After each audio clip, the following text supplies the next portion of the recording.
Hi hello నమస్తే welcome to Telugu ప్రభ. నేను మీ journalist Shivajyothi. So ఈ రోజు మనం కుక్కట్పల్లిలోని మూసాపేట దగ్గర ఉన్నాము. సో ఇక్కడ అంజయ్య నగర్ కాలనీలో చాలా వరకు ఇక్కడ పార్కులు రోడ్లు నిర్లక్ష్యానికి గురవుతున్నాయి అంటూ కూడా ఇక్కడ ప్రజలు పెద్ద ఎత్తున ఆందోళన వ్యక్తం చేస్తున్నారు. ఏంటండి మీ సమస్య ఏంటి? అసలు మాకు వాస్తవానికి చాలా సమస్యలు ఉన్నాయండి. అన్ని సమస్యలు ఏదో ఒక రోజున పరిష్కారం అవుతాయనే ఆశతోనే ఎవరమైనా జీవితాన్ని ముందుకు సాగిస్తాం. బట్ మాకున్న పర్టికులర్ ప్రాబ్లం ఏంటంటేనండి ఈ రోడ్డు చూసారా, ఇక్కడ వరకు చెత్త ఉంటుందండి. అలా ఆల్రెడీ మార్నింగ్ ఒక లోడ్ ఎత్తేసారు జిహెచ్ఎంసీ వాళ్ళు, ఇంకా అక్కడ ఉందండి. ఇక్కడ నుండి మేము ఎంటర్ అవ్వాలి మా ఏరియాకి. అసలు ఎటువంటి ఫెసిలిటీ, ఇలా బండి చూసారా, ఈ బిల్డింగ్ వాళ్ళవా లేకపోతే ఎవరివా తెలియదు. ఇలా నైట్ టైం అయితే ఇలా బండ్లు ఉంటాయి, ఇలా చెత్త ఉంటది, వెళ్ళేదానికి ఉండదు. ఓకే, ఎలాగోలా కష్టపడి ముందుకు వెళ్ళాము అనుకుంటే ఆ రైట్ సైడ్ లోనేనండి పార్క్ స్పేస్ కి 2023లో ఇనాగ్రేషన్ జరిగింది. బట్ ఏ రకంగానూ పనులు ముందుకెళ్ళలేదు. 1 year తర్వాత 2024లో అభిలాష అభినవ్ గారు పని ప్రారంభించి ముందుకు తీసుకెళ్తా ఉంటే 1 week లో ఆవిడ్ని ట్రాన్స్ఫర్ చేశారండి. 1 week లో ట్రాన్స్ఫర్ చేసిన తర్వాత మరలా మాకు అభివృద్ధి కావాలి అని అంటే అక్కడ ఒక జెండా ఉండేదండి. మతపరమైన సమస్యలు నేను లేవనెత్తట్లేదు, బట్ మీరు చూసుకుంటే గనక ఇదివరకే యూట్యూబ్లో ఉన్నాయండి. హైడ్రా కూడా కంప్లైంట్ చేశాము, మతపరమైన జెండాని పెట్టి పనిని అడ్డుకుంటున్నారు, బెదిరిస్తున్నారు అని అంటే హైడ్రాకి వెళ్ళి ప్రొటెక్షన్ తీసుకున్నామండి. ప్రొటెక్షన్ తీసుకున్న తర్వాత కూడా మళ్ళీ బడ్జెట్ ఎక్స్పైర్ అయిపోయింది అని అంటే మళ్ళీ హెడ్ ఆఫీస్ చుట్టూ మా కాలనీ వాసులమే తిరిగి రెన్యూ చేసుకున్నామండి. రెన్యూ చేసుకున్నా కానీ ఈ మార్చిలో మళ్ళీ ఎక్స్పైర్ అవుతుందండి. కానీ ఈ రోజు వరకు ఏ రాజకీయ నాయకుడు రాలేదు, ఏ గవర్నమెంట్ ఆఫీసరు రాలేదు, మా పార్క్ ని డెవలప్ చేయట్లేదండి. ఇంకోటి ఏంటంటే మా రోడ్లోకి వెళ్ళాలనంటే అటుపక్క ఇటుపక్క జిహెచ్ఎంసీ వెహికల్స్ ఉంటాయండి విత్ చెత్త. మేము పిల్లలతో ఎలా వెళ్ళాలి? వర్షం పడుతుంటే అందులో నుండి దోమలు వస్తాయి, కుక్కలు వాటి మీద పడి పీకుతుంటూ ఉంటాయి.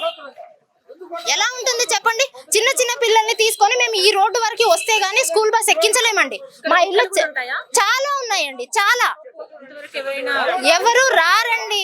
వాస్తవానికి కంప్లైంట్ చేయడం మట్టుకే మా పని అండి. కంప్లైంట్ చేస్తాము, ఆఫీస్ లో చుట్టూ తిరుగుతాము. ఈ జిరాక్స్ పేపర్లకి జిరాక్స్ మిషన్ పెట్టుకున్న వాళ్ళు బతుకుతున్నారండి. కాకపోతే మేము ఇచ్చిన జిరాక్స్లకి ఎటువంటి యూజ్ లేదు. ఎందుకనంటే ఆఫీసులలోకి వెళ్ళిన తర్వాత డస్ట్బిన్ లోకి వెళ్తున్నాయని మాకు అర్థమవుతుంది. ఎందుకనంటే మేము ఇన్ని కంప్లైంట్స్ చేసినప్పుడు ఒక్క ప్రాబ్లం అయినా రిజాల్వ్ కావాలి కదా. మీరు ముందుకెళ్ళి చూస్తే ఎన్ని చెత్త బండ్లు ఉన్నాయో తెలుస్తుందండి మీకు. ఏమైనా అంటే మా ఇల్లు ఇక్కడే ఉన్నాయి, ఇక్కడ కాకపోతే ఇంకెక్కడ పెట్టుకోవాలి అని అంటారు. చెత్త బండ అండి. ముందుకెళ్తే మీకు అన్ని కనిపిస్తాయి 2 sides లో.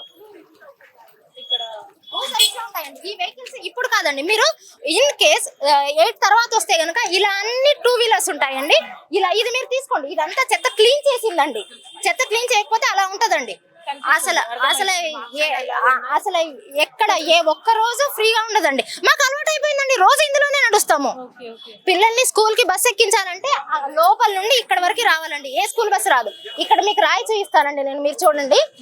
ఇది కూడా మేము లోపలికి వెళ్ళడానికి లేదు అని అంటే కంప్లైంట్ చేస్తే గవర్నమెంట్ వాళ్ళు రాయిని కట్ చేయడానికి పర్మిషన్ ఇచ్చారండి.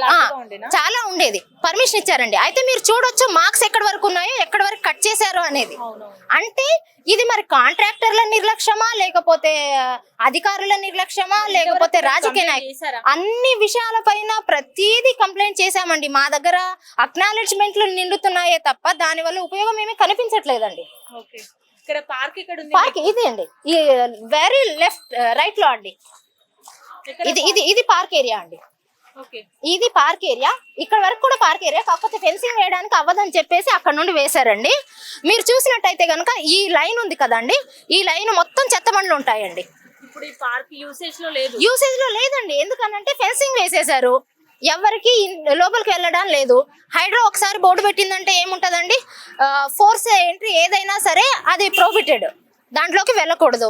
ఇంత ల్యాండ్ ఉంచుకొని ఒక చెట్టు పెట్టుకోవడానికి లేకుండా, ఒక పిల్లోడు ఆడుకోవడానికి లేకుండా, ఒక జనాలు వాకింగ్ చేసుకోవడానికి లేకుండా ఉన్నప్పుడు ఆ పార్క్ ఉండే ఉపయోగం ఏముందండి? సరే ఇదిగోండి శిలాఫలకం ఈ గోడ మీదే ఉంటుంది, నేను మీకు చూపిస్తాను. శిలాఫలకం కూడా 2023లో ఇనాగ్రేషన్ జరిగితే 2026 వరకు, అంటే ఒకసారి బడ్జెట్ ఎక్స్పైర్ అయిపోయి దాన్ని మళ్ళీ రెన్యూ చేసినా కానీ 50 lakhs అండి. ఒక్క పార్క్ కోసం 50 lakhs ఇస్తే మీరు గోడ పెడితే మేమే డెవలప్ చేసుకుంటామండి, మీరు గోడ కట్టండి అని మున్సిపాలిటీ వాళ్ళని అడిగినా కానీ కట్టట్లేదండి. గోడ కట్టండి చాలా చేయాలని అడుగుతున్నామండి మేము. మాకేం డెవలప్మెంట్ మొత్తం మీరే చేయండి, మేము ఏం చేయం అనట్లా. మీరు గోడ కట్టి వదిలేస్తే మేము చెట్లు పెట్టుకుంటాము, లోపల క్లీన్ చేసుకుంటాము. 2023లో దీని పొజిషన్ ఇది కాదండి. దాంట్లో మందు బాటిల్లు తాగి పడేస్తే అది మా కాలనీ వాసులం చెత్తబుట్టల్లోకి ఎత్తామండి. మందు బాటిల్లు, చెత్త చెదారం అన్నీ ఉన్నా కానీ అన్నీ ఎత్తేసాం మేము. ఇదివరకు ఇక్కడ చెత్త కలెక్ట్ చేసుకునే వాళ్ళు ఉండేవాళ్ళు. ఓకే, వాళ్ళకి ప్లేస్ లేక ఉన్నారా ఎలా ఉన్నారా పక్కన పెడితే, మీరు గవర్నమెంట్ కూడా దాన్ని దేనికి యూజ్ చేయలేదు కదా. సో వాళ్ళు యూజ్ చేసుకున్నారు దాన్ని.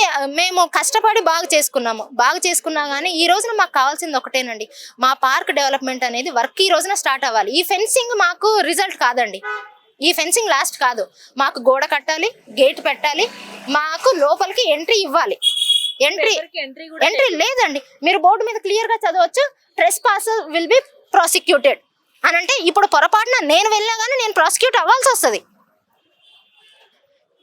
దే విల్ పనిష్ మీ. ఎందుకనంటే ఆల్రెడీ చెప్పారు అది గవర్నమెంట్ ల్యాండ్. ఎందుకు చెప్పారు అనంటే ఇది ఒకప్పుడు కబ్జాలో ఉనింది కాబట్టి. కబ్జాలో ఉనింది, వచ్చిన కాంట్రాక్టర్లని అందరినీ బెదిరించారు, పనులు చేయకుండా ఆపిచ్చారు కాబట్టి ట్రెస్పాసెస్ ఆర్ నాట్ అలౌడ్ అని ఉనింది.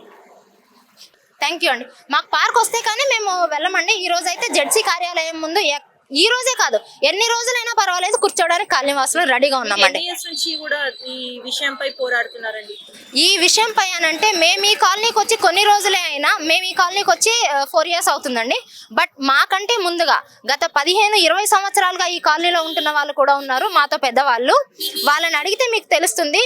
ఏ రోజున ఏ రాజకీయ నాయకుడి దగ్గరికి వెళ్ళినా కానీ మా తరఫున మాట్లాడరండి. ఏమైనా అంటే మీరంతా సెటిలర్స్, మీకు ఓట్లు లేవు, ఇక్కడ ఉన్నా ఏవో 1-2 ఓట్లు ఉంటాయి, మీతో మాకు ఉపయోగం లేదు. ఇది చెప్పచ్చా చెప్పకూడదా అని అంటే మనం ఓటేసి గెలిపించుకుంటున్నాము రాజకీయ నాయకుల్ని. ఓటేసేంత వరకు మన చుట్టూ తిరుగుతారు, ఓటేసిన తర్వాత వాళ్ళు ఏసీ రూముల్లో మనం రోడ్ల మీద. ఎందుకండి అంత నిర్లక్ష్యంగా మాట్లాడారా?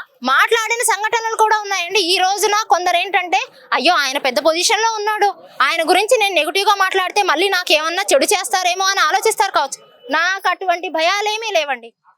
నేను నిస్వార్థంగా చెప్తున్నాను, ఇది మన కాలనీకి సంబంధించింది, మన పిల్లలకి మన పెద్దలకి ఉపయోగకరంగా ఉండాలి.